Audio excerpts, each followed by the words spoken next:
غیر مقلدین سے گفتگو ہوئی ہے آپ کی یا ہوتی ہے جن لوگوں کی، تو وہاں پر ایک شوشہ یہ چھوڑا جاتا ہے کہ آپ کی جو حدیثیں ہیں وہ ضعیف ہیں اور ہماری جو حدیثیں ہیں وہ صحیح ہیں، اور صحیح اور ضعیف کا ان کا اپنا اپنا معیار ہوتا ہے، اور اسی طریقے سے سنت اور حدیث کا فرق ان کے یہاں نہیں ہوتا ہے۔ تو آپ کیونکہ علم اصول حدیث بھی اچھی طریقے سے آپ سے واقفیت رکھتے ہیں، تو اس سلسلے میں ہم آپ سے یہ جاننا چاہتے ہیں کہ حدیث و سنت میں کوئی فرق ہے یا نہیں ہے؟ غیر مقلدین کا یہ دعویٰ کہ ہم حدیث پر عمل کریں گے، تو کیا ہر حدیث ایسی ہوتی ہے جس پر عمل کیا جا سکے، یا ہر سنت ایسی ہوتی ہے جس پر عمل کیا جا سکے؟ اس سلسلے میں تھوڑی سی وضاحت ہمارے ناظرین کے سامنے آپ فرمائیں۔ حدیث اور سنت جی اس میں فرق نہیں کرتے ہیں غیر مقلدین، لیکن میں آپ کو بتاؤں کہ محدثین کے ہاں عام طور پر یہ دونوں اصطلاح جو ہے وہ تصادی کے طور پر اور تباین کے طور پر تو نہیں بیان کی جا سکتی، لیکن یہ کہا جا سکتا ہے کہ بسا اوقات محدثین کے ہاں ایک کا اطلاق دوسرے پر ہو جاتا ہے، کبھی حدیث کو سنت کہہ دیتے ہیں، سنت کو حدیث کہہ دیتے ہیں، تو محدثین کے ہاں اس میں قدر تفصیل ہے۔ لیکن جب ہم آگے بڑھیں گے تو ہمیں معلوم ہوگا کہ حدیث اور سنت میں کچھ فرق ہے، ایسا نہیں کہ دونوں کو یکساں طور پر ایک قرار دے دیا جائے، اس لیے کہ جب ہم آگے دیکھیں گے حدیث کسے کہتے ہیں، تو پھر حدیث کی تعریف کی جائے گی۔ حدیث کی تعریف میں تعریف کے بعد حدیث کی اقسام آتی ہیں، جب حدیث کی اقسام ہم بیان کریں گے کسی کے سامنے تو پھر ہمارا ان سے سوال یہ ہوگا کہ کیا یہی اقسام سنت کی بھی ہے؟ تو ظاہر سی بات ہے کہ سنت کی یہ قسمیں نہیں ملیں گی، حدیث کی قسمیں تو ملیں گی۔ حدیث قولی بھی ہوتی ہے، فعلی بھی ہوتی ہے،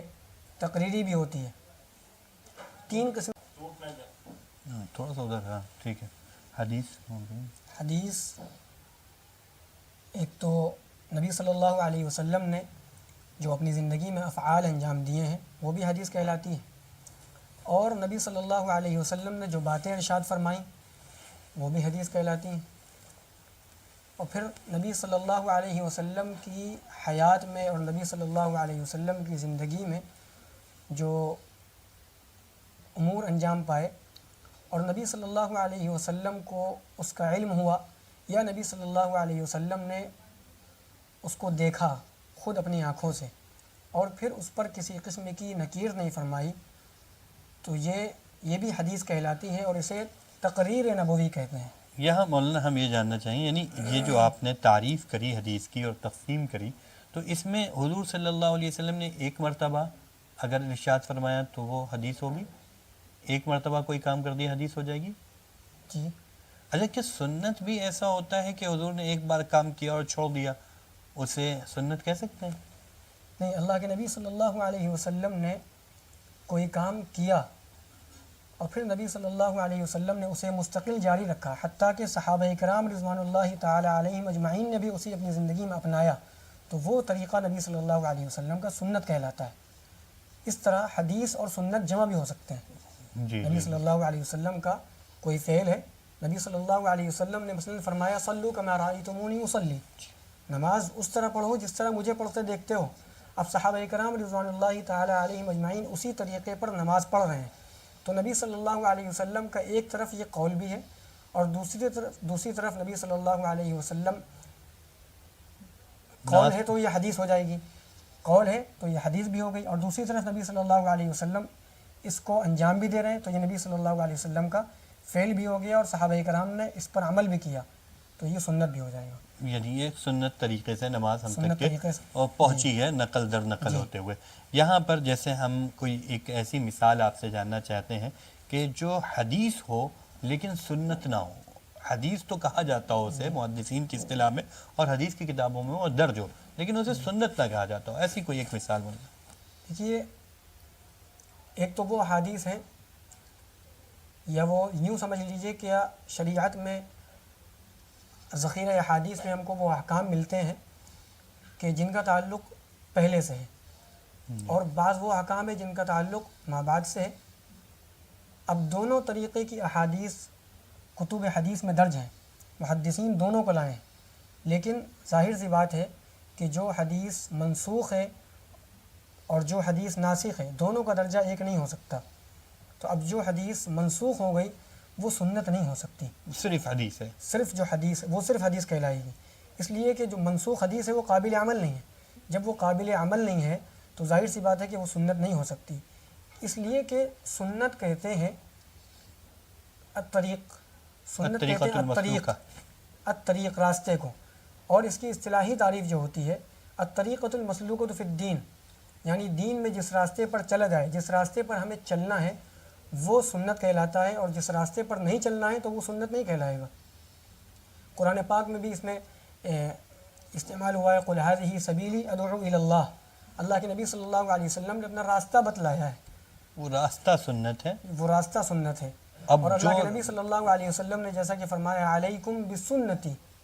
کہ میری سنت تم پر لازم ہے، سنت کو اختیار سنت کو کرنا لازم ہے. پکڑ لو، سنت کو اختیار کر لو. جیسے آپ نے بتایا منسوخ جو ہوتی ہے، یعنی جیسے ہم نے دیکھا کہ پہلے بیت المقدس کی طرف قبلہ تھا، جی جی یہ حدیث ہے لیکن یہ سنت نہیں ہے. جی. تو آپ کی گفتگو سے یہ پوری بات سمجھ میں آئی کہ جو ہمیں اپنا نام جو ہمارا اہل سنت ہے، جی جی ہم اپنے آپ کو اہل حدیث نہیں کہہ رہے، گویا کہ ایک بہت معنی خیز ہمارا نام ہے، جی بامعنی نام ہے، کہ وہ طریقہ جو رسول اللہ صلی اللہ علیہ وسلم کا اور صحابہ نے لیا ہو، صحابہ نے مستقل عمل کیا ہو. جیسے بخاری میں کھڑے ہو کر پیشاب کرنے کی جی جی حدیث ہے لیکن اسے سنت نہیں کہا جاتا، جی جی کیونکہ رسول اللہ صلی اللہ علیہ وسلم کی عادت شریفہ یہ تھی کہ حضور صلی اللہ علیہ وسلم بیٹھ کر پیشاب کرتے تھے. صحابہ میں یہی طریقہ رائج ہوا تو اس وجہ سے یہ سنت کہلائے گا. تو حتیٰ ہم کہ حضرت عائشہ، آپ کی بات سے یاد آ گیا، حضرت عائشہ صدیقہ رضی اللہ تعالیٰ عنہ فرماتی ہیں کہ جو شخص آپ سے یہ بات بیان کرے اور آپ کو یہ خبر دے کہ نبی صلی اللہ علیہ وسلم کی عادت شریفہ یہ تھی کہ وہ کھڑے ہو کر پیشاب فرماتے تھے، تو حضرت عائشہ فرماتی ہیں فلا تصدقوہ، پھر اس کو آپ سچا مت سمجھیے گا. پھر یعنی فرماتی ہیں کہ اللہ کے نبی صلی اللہ علیہ وسلم بیٹھ کر ہی پیشاب کیا کرتے تھے. حضرت عائشہ یہ حضور صلی اللہ علیہ وسلم کی سنت نقل کر رہی ہیں، اور جن روایت میں کھڑے ہو کر پیشاب کرنے کا تذکرہ ہے وہ حضور کی حدیث ہے. حضور کی حدیث ہے. کسی مصلحت سے اللہ کے نبی صلی اللہ علیہ وسلم نے کوئی کام کیا ہو، کوئی مسئلہ بتانے کے لیے کیا ہو، بیان جواز کے لیے کیا ہو، یا پھر نبی صلی اللہ علیہ وسلم کے ساتھ بسا اوقات ایسا ہوتا ہے کوئی فعل خاص ہوتا ہے، اور وہ بھی حدیث نہیں ہو، وہ سنت نہیں ہو سکتا. جیسا کہ آپ دیکھیے اللہ تبارک و تعالی نے نبی صلی اللہ علیہ وسلم کو نکاح کے سلسلے میں اجازت دی ہے کہ اللہ کے نبی صلی اللہ علیہ وسلم 4 سے زیادہ شادیاں کر سکتے تھے. اور پھر ہمیں معلوم ہے کہ نبی صلی اللہ علیہ وسلم کی 11 بیویاں تھیں اور بیک وقت 9 بیویاں آپ کے نکاح میں تھیں. لیکن اللہ تبارک و تعالی نے اس چیز کو نبی صلی اللہ علیہ وسلم کے ساتھ خاص فرمایا ہے. سورہ احزاب میں آپ دیکھیے اللہ تبارک و تعالی نے پیچھے جو آیت بیان فرمائی یا ایھا النبی انا احللنا لک ازواجک اللاتی،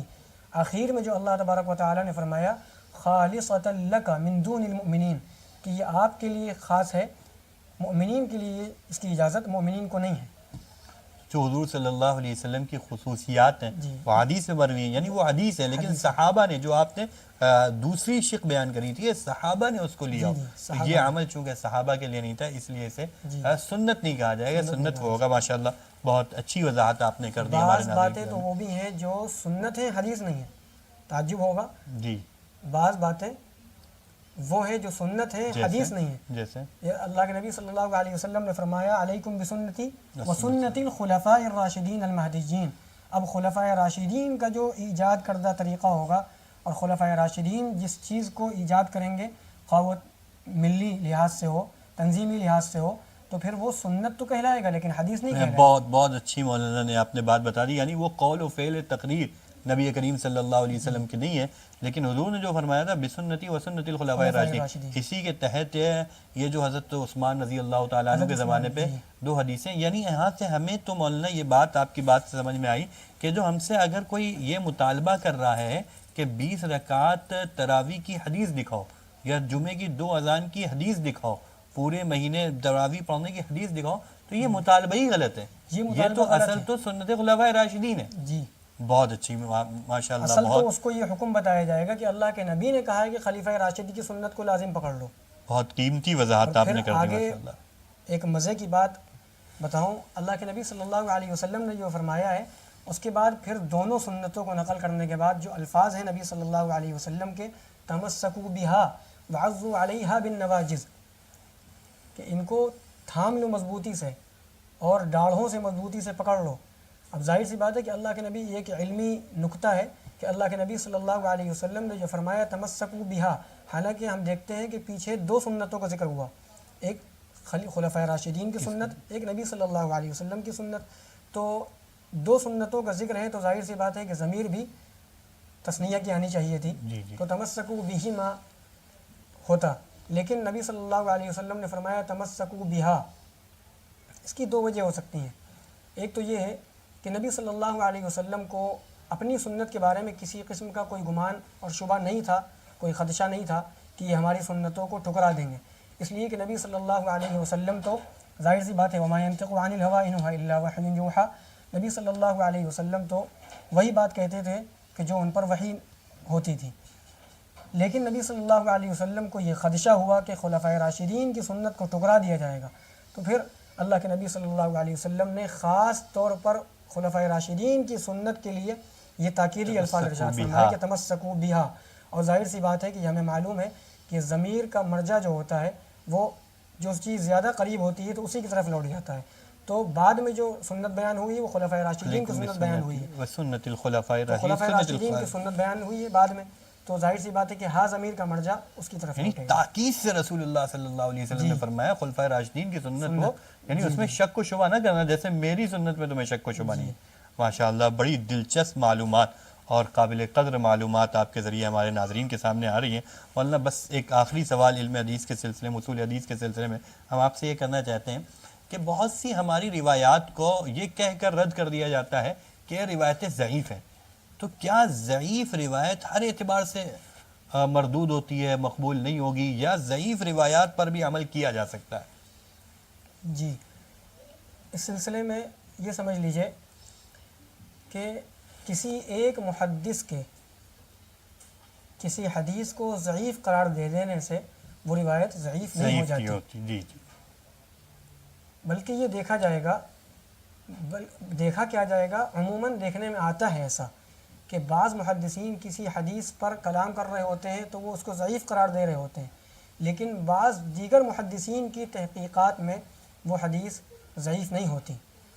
تو ظاہر سی بات ہے کہ پھر یہ ناانصافی ہوگی کہ ہم کسی ایک محدث یا چند محدثین کے قول کو دیکھ لیں اور دوسروں کے اقوال سے صرف نظر کر کے حکم نافذ کر دیں اور پھر یہ فیصلہ سنا دیں کہ یہ حدیث ضعیف ہے، حتیٰ کہ مجتہدین نے جو روایات لی ہیں اور پھر متاخرین نے ان روایات کو آ کر ضعیف قرار دیا ہے، تو اس میں بھی یہ دیکھا جائے گا کہ متاخرین نے جو ضعیف قرار دیا ہے ان روایات کو، وہ کس وجہ سے دیا ہے۔ بسا اوقات ایسا ہوتا ہے کہ متاخرین ان روایات کو ضعیف قرار دے رہے ہوتے ہیں اس راوی کی بنیاد پر جو مجتہدین سے بعد میں آیا ہے، مجتہدین کے زمانے کے بعد آیا ہوا ہے، مجتہدین کے زمانے میں وہ روایت بالکل درست تھی اور اس کے بعد وہ روایت آگے بڑھی، پھر اس کو بیان کرنے والے بھی ظاہر سی بات ہے آگے بڑھیں گے، تو اس کو بیان کرنے والے جب آگے بڑھے تو ان میں کوئی ایک ایسا راوی آ گیا جو ضعیف تھا، تو اس کی وجہ سے متاخرین نے اس روایت کو ضعیف قرار دے دیا، لیکن ہم یہ دیکھیں گے کسی مجتہد نے اس حدیث سے استدلال کیا ہوا ہے یا نہیں کیا ہوا ہے۔ اگر کسی مجتہد نے اس حدیث سے استدلال کیا ہوا ہے تو یہ اصول حدیث کا ایک قاعدہ ہے کہ اس مجتہد کے نزدیک وہ حدیث صحیح قرار پائے گی، یعنی وہ جس کے اوپر یہ ضعیف کا حکم لگا رہے ہیں کسی خاص وجہ سے، اس کے استدلال کی وجہ سے وہ روایت صحیح ہوگی اور قابل اور ان کا قبول ہوگی۔ استدلال بھی درست ہوگا۔ اب ان کے استدلال کو کمزور نہیں میں قرار آپ دیا کی جائے، بات سے تو یہ سمجھ رہا ہوں کہ اس روایت کو باقاعدہ احکام میں بھی قبول کیا جائے گا۔ اس روایت کو اس طور پر احکام میں قبول کیا جا سکتا ہے کہ ضعف شدید درجے کا نہ ہو، تو اس کو احکام میں قبول کیا جائے گا۔ اور جو ضعیف روایات ہمارے فضائل اعمال میں موجود ہیں ان پر اعتراضات کیے جاتے ہیں، تو کیا اس سلسلے میں آپ تھوڑی سی روشنی ڈال دیجئے؟ اعمال کے جو فضیلتیں ہیں ان سلسلے میں اگر ضعیف روایتیں ہیں وہ کیا قابل قبول ہیں یا نہیں؟ دیکھیے جمہور کا قول اور جمہور کا مسلک تو یہی ہے کہ اعمال کی فضیلت اور فضائل اعمال میں ضعیف حدیث قابل قبول ہیں اور قابل عمل بھی ہیں، البتہ محدثین اور فقہا کچھ شرائط اس میں لگاتے ہیں اور اس پر عمل کرنے کو یعنی مشروط قرار دیتے ہیں کہ اس پر عمل کیا جائے گا تو کیسے ہوگا. اس میں شرط یہ ہے پہلی کہ اس میں ضعف شدید نہ ہو، ایسا ضعف ہو جو منجبر ہو سکتا ہو. اور پھر دوسری شرط جو لگاتے ہیں کہ وہ اس کا تعلق عقائد سے نہ ہو، کسی قسم کا کوئی عقیدہ اس سے ثابت نہ ہو رہا ہو، خاص طور پر وہ عقائد جن کا تعلق ضروریات دین میں سے ہے. ضروریات اہل سنت میں سے جو عقائد ہیں تو وہ تو ذرا سا تفصیل طلب بھی ہیں، اور پھر ان کا تعلق عقائد اس سے نہ سے ہو. نہیں ہے. جی، عقائد سے نہ ہو، یہ دوسری شرط ہے. اور پھر تیسری شرط جو محدثین لگاتے ہیں کہ وہ جب اس پر عمل کرے تو اس کا اعتقاد اس کی سنیت کا نہ ہو، اس کی سنت ہونے کا نہ ہو. یہ محدثین شرط لگاتے ہیں. اور فقہا بھی لگاتے ہیں. الموسوعۃ الفقہیہ جو چھپ کر آئی ہے اس میں بھی یہ بات مل جائے گی. اور ضعیف حدیث کے سلسلے میں یہ جو میں نے آپ کو بتایا کہ فضائل اعمال میں ضعیف حدیث مقبول ہے اور قابل عمل بھی ہے، اس سلسلے میں بعض محدثین کے بارے میں آپ کو بتلاؤں کہ النکت علی مقدمۃ ابن صلاح، اس میں آپ دیکھیں گے تو حافظ ابن حجر عسقلانی رحمۃ اللہ علیہ باقاعدہ خود اس بات کو نقل کرتے ہیں، اور پھر انہوں نے اس بات کو لکھا ہوا ہے کہ ضعیف حدیث جو قابل استدلال نہیں ہوگی وہ احکام میں اور عقائد میں قابل استدلال نہیں ہوگی، لیکن فضائل اعمال میں، ترغیب و ترہیب میں، اس طرح کے باب میں اور اس طرح کی چیزوں میں ضعیف حدیث قابل قبول ہے اور قابل عمل بھی ہے. ماشاء اللہ. یعنی ہمارے ناظرین کو یہ بات اچھی طرح سے سمجھ میں آ جی. گئی ہوگی کہ یہ جو اعتراض کیا جاتا ہے کہ فضائل اعمال میں ضعیف حدیثیں، یہ اصولی اعتبار سے اعتراض ہی غلط اصولی ہے، اعتبار سے کیونکہ یہ یہاں اعتراض عقائد غلط کی ہے. بات نہیں ہے جی. جو ضعیف حدیثیں ہیں، یہاں احکام نہیں ہے، اور یہاں میرے خیال سے اتنا ضعف شدید بھی نہیں ہے، اور وہ صرف فضائل پر روایات لی جا رہی ہیں. جی. تو بہرحال وہ حتیٰ قابل کہ امام نووی رحمۃ اللہ علیہ نے یہ امام نووی رحمۃ اللہ علیہ سے نقل کیا ہے.